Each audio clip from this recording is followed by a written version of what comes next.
کی رسک ہوتی ہے. یعنی اگر ہم اس ملک کو قرضہ دیں تو وہ کیا چانس ہے وہ قرضہ واپس کرنے کی اس ملک کو, وہ کیا اس کے پاس اتنی سکت ہے کہ وہ قرضہ واپس کر سکتی ہے. پاکستان کی جو فائنینسنگ ہے, یعنی ہمیں ہر سال, اس سال ہمیں $30 ارب ہمیں فائنینس کرنا ہے. یعنی $30 ارب کی ہم نے جو ہمارے اوپر لائبلٹیز ہیں, ہم نے جو قرضے لیے ہوئے ہیں, ان کی قسطیں ہیں, ان کے اوپر جو سود دینا ہے, وہ ہے $30 ارب. IMF, ورلڈ بینک اور ایشین ڈیولپمنٹ بینک, ان کا جو ملا کے بھی ہمارے پاس پیسہ آئے گا نا, کیونکہ ہم نے IMF ڈیل سائن کر دیا, وہ بنے گا $8 ارب. باقی $22 ارب ہمیں دنیا سے فائنینس کروانا ہے. اب یہ جو میں اپنی جو مجھے خطرہ اب نظر آ رہا ہے, میں اس لیے یہ پریس کانفرنس کی ہے, جو رسک ریٹنگ ہوتی ہے نا, جو انٹرنیشنلی جو ادارے ہیں, کریڈٹ ریٹنگ ادارے ہیں, موڈیز, فچ, یہ جو ادارے ہوتے ہیں یہ ریٹ کرتے ہیں کہ اس ملک کی, یہ ہمارے دور میں ہماری کریڈٹ ریٹنگ پازیٹیو تھی, جب سے ہم گئے ہیں وہ نیگیٹو پہ آ گئی ہے. یعنی کہ وہ یہ سمجھتے ہیں کہ اس ملک میں اب سکت نہیں ہے قرضے واپس کرنے کی. جب وہ یہ سمجھتے ہیں تو جو قرضے کی قیمت ہے وہ بڑھ جاتی ہے. تو اب میں ذرا آپ کو بتانا چاہتا ہوں ہوا, اور میں پھر سے یہاں کہنا چاہتا ہوں کہ جو اس ملک میں طاقتور لوگ ہیں, میں نے ان کو واضح طور پہ یہ بتایا تھا کہ یہ ہم بڑی مشکل سے ہم نے اپنی معیشت کو سنبھالا ہوا ہے.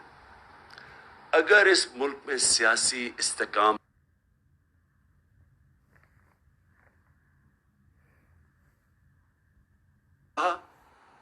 اگر آپ نے یہ پولیٹیکل ڈیسٹیبلائزیشن ہونے دی, کیونکہ پاور تو جس کے پاس ہے وہ روک سکتے تھے یہ جو سازش ہوئی ہے ہمارے خلاف. میں نے تب کہا اور میں نے شوکت ترین کو بھی کہا کہ ان کو بتاؤ کہ ایک دفعہ ہماری سیاسی استحکام نہ رہا, یعنی یہ جو ووٹ آف نو کانفیڈنس یہ جو دائر کر رہے ہیں اور پولیٹیکل انسٹیبلٹی آ رہی ہے, اس کا ڈائریکٹ امپیکٹ پڑے گا ہماری معیشت پہ. معیشت جو ہوتی ہے وہ ریلیٹڈ ہوتی ہے آپ کی سیاسی استحکام کے ساتھ. جیسے ہی آپ کا سیاسی استحکام بکھرتا ہے, معیشت بھی بکھرتی ہے, لوگوں کا کانفیڈنس چلا جاتا ہے. تو میں یہ ذرا آپ کو فگر دیتا ہوں کہ ہماری رسک ریٹنگ 4 مارچ کو 5% تھی, یا صرف 5% لوگ سمجھتے تھے کہ ہم اپنے قرضے یعنی واپس نہیں کر سکیں گے, یعنی رسک ہے پاکستان, صرف 5%. جیسے ہی انہوں نے vote of no confidence table کی اسمبلی میں, 4 دنوں کے اندر وہ وہاں سے گئی 5% سے دگنی ہو کے 9% پہ چلی گئی. صرف کیونکہ جیسے ہی ان کو لگا کہ اب پولیٹیکلی سٹیبل نہیں ہوگا ملک, پولیٹیکل انسٹیبلٹی ہوگی, دگنی ہوگی رسک ریٹنگ. اور آج کیا ہے, آج پاکستان کی جو رسک ریٹنگ ہے 22.7 ہے.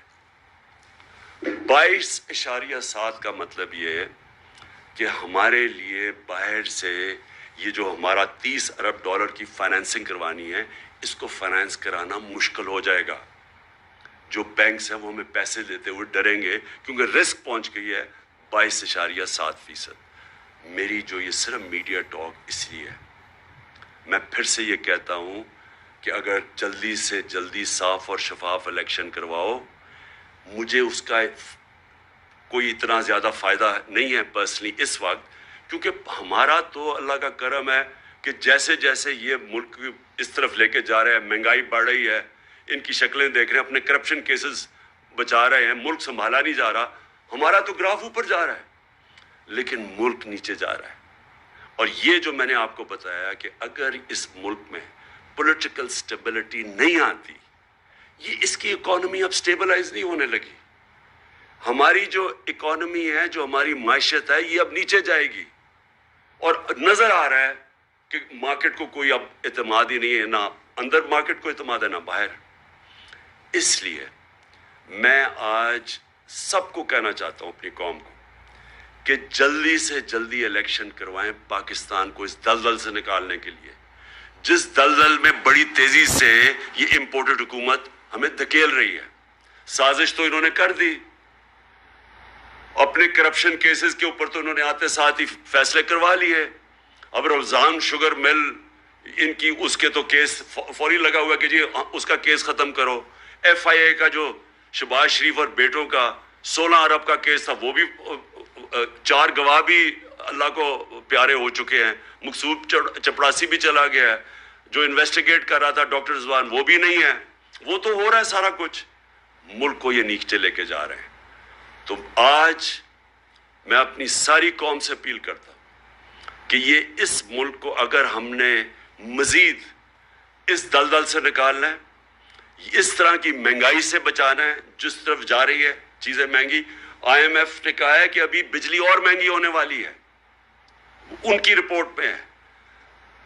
ہم نے اپنے ملک کو انتشار سے بچانا ہے. فوری طور پہ صاف اور شفاف الیکشن اناؤنس کیے جائیں. جتنی یہ دیر کرتے جائیں گے بحران بڑھتا جائے گا, اور پھر سے مجھے خوف ہے کہ ایسا نہ وقت آ جائے کہ سب کے ہاتھ سے یہ نکل جائے. میں آخر میں صرف ایک چیز سے ختم کرتا ہوں کہ بجائے اس کے کہ ہم صبر سے یہ ساری جس طرح کے ہمیں دیوار سے لگایا جا رہا ہے, کیسز کی بارش ہوئی ہے, کبھی دہشت گردی کا کیس اور کبھی کوئی کیس, اور ہر دوسرے دن کوئی نئی ایف آئی آر, اور جو ہمارے لوگوں کے اوپر دبایا جا رہا ہے. میڈیا ہاؤسز, میڈیا کے اندر جو صحافی جو لگتا ہے کہ ہمیں سپورٹ کر رہے ہیں, ان کے پیچھے پڑے ہوئے ہیں. اس سے ملک نہیں سدھرنے لگا. اگر کسی کا خیال ہے کہ یہ فیشسٹ ٹیکٹکس سے یہ کسی طرح یہ زیادہ دیر ٹھہر جائیں گے, یہ ملک کو ہی نقصان پہنچا رہے ہیں. کوئی نہیں روک سکتا اس ملک میں انتشار کو اگر اسی طرح یہ چلتے رہے. اور میں دیکھ رہا ہوں جس طرح دیوار کے خلاف لگایا جا رہا ہے. میں آج صرف اس چیز پہ ختم کرتا ہوں کہ یہ زیادہ دیر اب ہمارا صبر نہیں رہے گا. اگر یہ اسی طرح چلتے رہے اور ملک کو اسی طرح نیچے لے جاتے رہے تو ہمیں پھر ایک کال دینی پڑے گی اپنی عوام کو کہ میں اپنی قوم کو آگاہ کرنا چاہتا ہوں کہ جس طرح ہماری معیشت تیزی سے نیچے جا رہی ہے, اگر اس ملک کے اندر سیاسی استحکام نہ آیا, مجھے یہ خوف ہے کہ یہ ادھر پہنچ جائے گا کہ اس کو کنٹرول کرنا, اس کو پھر گرنے سے روکنا سب کے لیے مشکل ہو جائے گا. آج میں نے اپنی جو معیشت کی ٹیم تھی اس کے ساتھ بیٹھ کے ہم نے یہ سارا ڈسکس کیا. اس کے بعد ہم نے وہ بھی دیکھے جو کہ آئی ایم ایف نے رپورٹ پاکستان کی اکانومی کے اوپر دی ہوئی ہے. ورلڈ بینک وہ کیا کہتا ہے کہ پاکستان کی اکانومی کس طرف جا رہی ہے, اور پھر ہم نے اپنے ماہرین نے بیٹھ کے ڈسکس کیا. تو میں نے اس لیے آج فیصلہ کیا آپ سے بات کرنے کا کہ مجھے اب یہ خوف آ رہا ہے کہ یہ حکومت کے پاس اب کوئی طریقہ نہیں ہے کہ اس معیشت کو گرنے سے روکنے کا. اور مجھے جو دوسرا خوف آ رہا ہے کہ یہ جتنی دیر تک یہ اب اس طرح کا سیاسی استحکام نہیں آئے گا, یعنی جو پولیٹیکل سٹیبلٹی, جب تک وہ یہ نہیں آئے گی, مجھے اب یہ خوف ہے کہ یہ معیشت کسی صورت اب استحکام پہ نہیں کوئی نہیں پہنچا سکتا. جو اس وقت حکومت بیٹھی ہوئی ہے اس کی کریڈیبلٹی نہ پاکستان کے اندر رہی ہے نہ باہر رہی ہے. ان کی خاص طور پہ جو پاکستان کی فائنینشیل مارکیٹس ہیں ان کے اندر کوئی کریڈیبلٹی نہیں رہی. انہوں نے جو ساری قوم کو کہا تھا کہ جیسے ہی آئی ایم ایف کا فیصلہ ہو جائے گا تو ایک دم اکانومی سٹیبلائز ہو جائے گی, روپیہ بھی گرنے سے رک جائے گا بلکہ روپیہ مضبوط ہوتا جائے گا. ساری قوم کے سامنے آج حالات ہیں. آئی ایم ایف کی ساری کنڈیشنز مانی انہوں نے. تاریخی مہنگائی ہوئی پاکستان میں جو میں بھی آپ کے سامنے باقاعدہ بتاؤں گا. آج اس پاکستان کی عوام کے اوپر کیا گزر رہی ہے. جس طرح کی آج مہنگائی ہے, یہ پاکستان کی تاریخ میں اتنے تھوڑے وقفے میں اتنی زیادہ مہنگائی نہیں ہوئی. تو مہنگائی بھی کر دی, آئی ایم ایف کے کہنے پہ ساری جو میں ابھی آپ کو بتاؤں گا, بجلی کدھر گئی, پٹرول ڈیزل یہ کدھر سے کدھر گئے پچھلے 5 مہینے میں. آئی ایم ایف کا پروگرام بھی آ گیا, لیکن روپیہ ابھی بھی گر رہا ہے, اور یہ گرتا رہے گا جب تک کہ اس ملک کے اندر پولیٹیکل سٹیبلٹی نہیں آتی. آج اگر الیکشنز ڈیلے کرتے جائیں, کہیں کہ جی ہم کوئی بہانہ مار دیں کہ جی یہ ہے وہ ہے سیلاب ہے الیکشن نہیں ہو سکتا, جو بھی آپ جو بہانہ مارے صرف اور صرف پاکستان کو نقصان ہو رہا ہے. اگر کوئی یہ سمجھتا ہے کہ ہمیں نقصان ہو رہا ہے, الیکشنز ابھی نہیں ہو رہا ہے, تو میں اپنی ساری قوم کو کہنا چاہتا ہوں, یہ میں دعویٰ کرتا ہوں, 70 سال میری عمر ہونے والی ہے انشاءاللہ اگلے مہینے. میں یہ دعوے سے کہتا ہوں کہ پاکستان کی تاریخ میں کبھی کسی پولیٹیکل پارٹی کی وہ مقبولیت نہیں تھی جو آج تحریک انصاف کی ہے. میں یہ دعویٰ کرتا ہوں کہ سارے پاکستان کے اندر اگر ایک فیڈرل پارٹی ہے جو سارے پاکستان کو اکٹھا رکھ سکتی ہے, وہ تحریک انصاف ہے. پورے حربے استعمال کیے جا رہے ہیں یہ لوگ جو اوپر بیٹھے ہوئے ہیں, یہ جو اس ملک کے بڑے بڑے مجرم اوپر بیٹھے ہوئے ہیں. 60% کیبنٹ ضمانت کے اوپر ہے, پرائم منسٹر کو سزا ہونے والی تھی یہ FIA کیس کے اوپر. یہ وہ لوگ اوپر جو بیٹھے ہوئے ہیں, ان ساروں کو اب سمجھ آ گئی ہے کہ یہ جو تحریک انصاف کی مقبولیت ہے اب اس کو مقابلہ نہیں کر سکتے, کہ بجائے ملک کا سوچنے کے سوائے اپنے کرپشن کیسز خارج کروانے کے لیے, اور ساروں نے مل کے وہ جو 1100 ارب روپیہ انہوں نے جو امینڈمنٹ کیا نیب پہ, اس سوائے اس کی فکر کرنے کی ان کے پاس کوئی حل نہیں ہے پاکستان کی یہ معیشت کو اور ملک کو سدھارنے کا. میں آج آپ کے سامنے یہ جو دعویٰ کرتے ہیں کہ جی ہمیں بہت بڑا مشکل پاکستان ملا, ہمیں تو پتہ نہیں بارودی سرنگیں مل گئیں. شہباز شریف جس کو بہت شوق تھا پرائم منسٹر بننے کا, اور کئی ایسے یہاں لوگ بیٹھے ہوئے تھے, وہ سمجھتے تھے کہ آئنسٹائن کے بعد دوسرا آدمی شہباز شریف آئے گا ایک دم سارا ملک ٹھیک کر دے گا. وہ سارا سب کو آج میں یہ کہہ رہا ہوں کہ یہ جو کہہ رہے ہیں کہ سارا کچھ ہمارے پہ ڈال رہے ہیں, میں آج آپ کو اسٹیٹکس سے بتاتا ہوں, فیکٹس اور فگرز سے, اعداد و شمار سے بتاتا ہوں کہ ہمیں کون سا پاکستان ملا تھا 2018 میں, یہ جو نون لیگ چھوڑ کے گئی تھی, اور ان کو کون سا پاکستان ملا تھا. یعنی ہم جب گئے تھے اپریل میں تو تب پاکستان کے کیا حالات تھے, یہ کہتے ہیں نا بہت برے حالات تھے. جب 2018 میں جب ہمیں پاکستان ملا تھا تو جو ہمارے ریزروز تھے, جو اصل مسئلہ بھی آپ کی قوم کو بتا دوں, مسئلہ کیا ہے؟ مسئلہ یہ ہے کہ بیرونی خسارہ ہے جس کو کہتے ہیں کرنٹ اکاؤنٹ ڈیفیسٹ. جتنا آپ کا بیرونی خسارہ بڑھتا جاتا ہے آپ کو اپنے ریزرو سے پیسے دینے پڑتے ہیں, ریزروز کم ہوتے جاتے ہیں, اور جیسے جیسے ریزروز کم ہوتے جاتے ہیں روپے پہ پریشر پڑ جاتا ہے, روپیہ گرنا شروع ہو جاتا ہے, ڈالر مہنگا ہونا شروع ہو جاتا ہے. جب ڈالر مہنگا ہوتا ہے تو جو بھی چیزیں آپ باہر سے خریدتے ہیں وہ سب مہنگی ہو جاتی ہیں. جس میں تیل ہے وہ آپ باہر سے خریدتے ہیں, وہ بجلی, کیونکہ بجلی کے اندر بھی جو فیولز ڈالتے ہیں کوئلہ یا گیس باہر سے خرید کے یا پھر تیل ڈالتے ہیں, وہ ساری مہنگی ہو جاتی ہیں. تو سب کچھ مہنگا ہو جاتا ہے جیسے جیسے آپ کا روپیہ گرنا شروع ہوتا ہے. تو لہٰذا سب سے امپورٹنٹ چیز ہوتی ہے کہ آپ کا جو بیرون ملک خسارہ کرنٹ اکاؤنٹ ڈیفیسٹ وہ کنٹرول میں ہو. اب یہ جب ہمیں ملا تھا پاکستان کی تاریخ کا سب سے بڑا بیرونی خسارہ تھا, 20 ارب ڈالر کا خسارہ تھا. ان کو یہ کہتے ہیں نا بڑا مشکل وقت ملا تھا.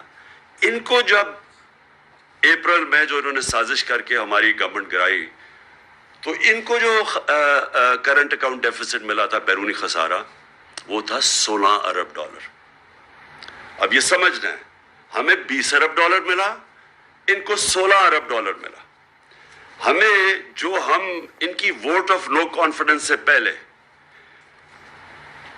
ہم نے کتنا ادھر سے جدھر ہمارے ریزروز یہ جو چھوڑ کے گئے تھے 9.8 پہ، جب ووٹ آف نو کانفیڈنس انہوں نے درج کروایا، جس کی اس کے بعد سیاسی ہماری انسٹیبلٹی ہونی شروع ہو گئی، تو 16.2 ارب ڈالر کے ہمارے ریزروز تھے.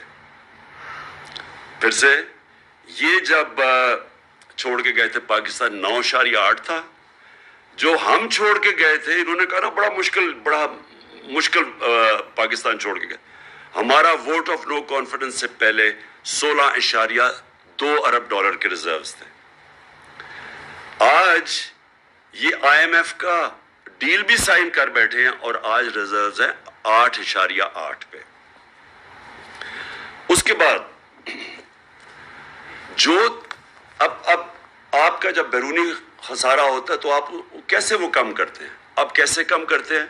دو ہماری بڑی چیزیں، ایک ہم ایکسپورٹ کرتے ہیں تو وہ ڈالرز آتے ہیں، اور دوسرا بیرون ملک پاکستانی ہمیں ریمیٹنسز بھیجتے ہیں، وہ جو پیسہ بھیجتے ہیں. یہ جب چھوڑ کے گئے تھے تو یہ یاد رکھیں 20 ارب ڈالر کا خسارہ، لیکن ریمیٹنسز کتنی تھی اوورسیز؟ 19 ارب ڈالر کی، اور ان کی ایکسپورٹس کتنی تھی؟ 24 ارب ڈالر کی. ہم جب چھوڑ کے گئے 20 سے کم خسارہ کیا، 4 ارب ڈالر کم کیا 16 پہ، لیکن ہماری آمدنی کدھر پہنچ گئی؟ 19 ارب ڈالر سے ہماری ریمیٹنسز گئی 31 ارب ڈالر پہ. 12 ارب ڈالر کی ہم نے مزید اور آمدنی کی، یعنی ہمارے پاس زیادہ پیسے کیے اپنے یہ قرضے واپس کرنے کے لیے. اور دوسرا ہماری ایکسپورٹس، یہ 24 ارب پہ چھوڑ کے گئے تھے، 32 ارب ڈالر پہ ہم ایکسپورٹس لے کے گئے. تو ہم نے ملک میں زیادہ ڈالرز بھی لے کے آئے اور ہمارا خسارہ بھی کم تھا. میں یہ اس لیے کہہ رہا ہوں کہ بار بار پروپیگنڈا کیا جاتا ہے جی بڑا مشکل ہمیں ملک چھوڑ کے گئے. یہ وہ ملک چھوڑ کے گئے تھے، ہمارے لیے ان سے زیادہ مشکلات تھی. ہم نے وہ ملک ہمیں ملا، پہلے تو خسارہ سب سے بڑا، اس کے بعد ہم نے وہ سٹیبلائز کیا، اس کے بعد کرونا آ گیا. 2 سال کووڈ-19 دنیا کا ایک صدی کے اندر ایک دفعہ اتنا بڑا بحران آتا ہے. 2 سال ہم اس بحران سے بھی گزرے. ہمیں یہ اب سیلاب کا ان کا بحران آیا ہوا ہے، یہ جو خاص طور پہ سندھ میں اور خیر سارے قوم کا ہے اس وقت مشکل وقت سے. لیکن ذرا ان کا اب رسپانس دیکھیں اور ہمارا رسپانس دیکھیں. جو ہمارا کووڈ-19 کا بحران آیا تھا، دنیا نے اکنالج کیا کہ پاکستان وہ 3 ٹاپ ملکوں میں تھا جس نے سب سے بہترین اتنا بڑا کرائسس کا مقابلہ کیا. ہم نے کیا کیا انسینٹیوز دی، ہم نے کیسے اپنے لوگوں کو ان کا روزگار بچایا، ہم نے کیسے کنسٹرکشن انڈسٹری کو انسینٹیوائز کیا، ہم نے کیسے بڑی کمپنیز کو قرضے دیے تاکہ وہ لوگوں کو بے روزگار نہ کرے. سارے برے صغیر میں جس ملک میں نے سب سے زیادہ روزگار دیا